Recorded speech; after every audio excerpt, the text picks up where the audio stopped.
Hello everybody, my name is Heather and welcome back to my channel. Today I will be doing a book review for Dark Horses by Cecily von Ziegesar, and I think that's how you pronounce her name. I am so sorry if I butchered it, but she is the author of the very well-known book series Gossip Girl that was actually turned into a TV show that ran for 6 years, I believe. So I received this book from Soho Teen Publishing because I am a host of booktube tours by Loving Dem Books, and I received this book for free in exchange for an honest review, and that is what I'm about to give you guys today. I ended up giving this book 3 out of 5 stars. In Dark Horses, we follow 2 main characters, one of whom is a 17-year-old girl who is struggling with a lot of kind of that teenage angst a little bit, but on top of that, we have a very there's a death in the family that affected her very, very much. It was actually her grandmother who died, and she's been struggling a lot with the aftermath of that, struggling with drinking too much and taking medications she really shouldn't be taking. And when the book starts, we actually have her completely walking out of the SAT. Her parents, in an effort to figure out how to help her in some way, they actually send her to this rehabilitation center that uses horses to help these girls and boys. I feel like, though, it's mostly girls at this camp, to kind of recover from whatever they're recovering from. Every single chapter we switch off between her perspective, her name is Merritt's perspective, and Red's perspective. Now Red is a horse, so we actually get to read from a horse's perspective, which I have never done before. So that was really interesting to me because, I mean, hello, like reading from an animal's perspective is just kind of fun, because don't we always wonder what is going on in that animal's mind? We have Red, who he is unrideable, untrainable. He is a troublemaker. He has to have a muzzle on him at all times because he will unlock his gate. He will unlock the gates of all the other horses. He'll just get into a lot of trouble. He is actually purchased by Mr. de Rothschild, who kind of, he takes it upon himself to adopt troubled people into his life, troubled animals. So he adopts this horse, and he actually sends this horse, Red, to the equine assisted therapy center, which is called Good Fences. Now, this is where Merritt and Red actually meet, and at first they don't really like each other very much at all, but then this really beautiful relationship sparks up between them, and personally that was my favorite part of the book, was the relationship building between Red and Merritt, because we actually saw both sides of it. And I've never really been a horse person. I've never really ridden horses or anything like that, but I know how it feels to become connected to an animal because I love my dogs so much, and I like to have conversations with them and pretend that they can understand me and pretend like they're talking back to me. So with this, it was almost like we got to fantasize a little bit about that actually happening, because Merritt would talk to Red and Red would understand her, and she got to the point where she understood him so well, it was almost like they were communicating mutually. So I found that extraordinarily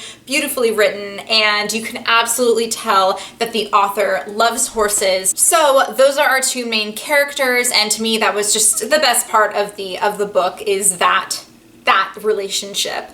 We do have other side characters who become more important as the book progresses, and one of those characters is actually Beatrice. Now, if you watched I believe it was in my wrap-up in TBR for this month, I thought maybe that there would be an LGBTQ plus relationship in this book, and unfortunately, that didn't really happen. I do believe Beatrice might have been either bisexual or a lesbian, but it's not entirely clear. But our main character, Merritt, has the feeling that maybe Beatrice might be interested in her in that way, but Merritt was not interested in Beatrice that way. So I felt a little uncomfortable at Merritt's discomfort about it, though, because I feel like in this day and age we should just be a little more comfortable talking about stuff like that, and I feel like Merritt as a character was kind of like, almost homophobic, and I don't want to say that because it kind of sounds really strong, but that might be the case. I don't know, maybe I should come out and just say it and have it be a strong statement that she just seemed really homophobic to me, and that made me uncomfortable.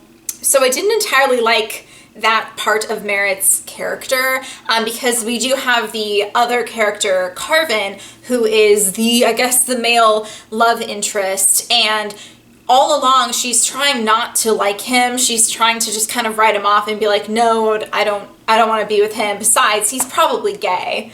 It just was weird. Like, that was a weird, I feel like there could have been a different reason for her to write him off. So, I mean, I don't know. To me, it's like, so what if Beatrice is gay? So what if she's not gay? So what if Carvin is gay? So what if he's not gay? I think that all of those weird side, like, romantic relationships were kind of unnecessary, but at the same time, I suppose for the plot line, they were just sort of contrived, because they were meant to make Red, the horse, jealous, because Red was almost like in love with Merritt. The title Dark Horses has kind of a double meaning. He is kind of a dark horse.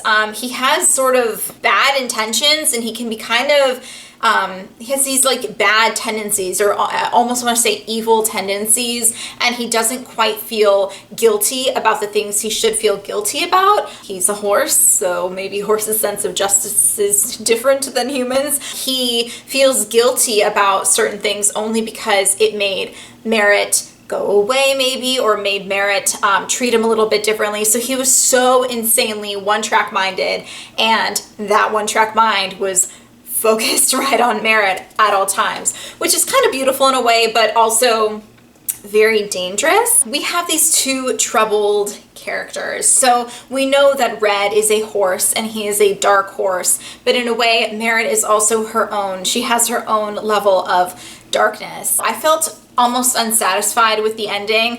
I don't want to spoil anything, but things happen, and I finished the book and I was like, what? It's definitely a dark story. Dark horses, dark story, dark characters, troubled characters. Another aspect of the title with dark horses is saying like, oh, they're a dark horse in this competition, like they're an unexpected champion. Mr. de Rothschild sees a lot of promise in Merritt as a rider, because she seems to be the only one who can ride Red, who's this magnificent horse. I mean, he's very strong, very beautiful. And so Mr. de Rothschild is like, I'm going to sponsor you, and you're going to ride Red, and you're going to win all these medals for me. And she does it because she loves Red, and Red wins because he just keeps winning everything because of how much he loves Merritt. So they are definitely dark horses in all of these competitions. So I do like the title. I think it was very aptly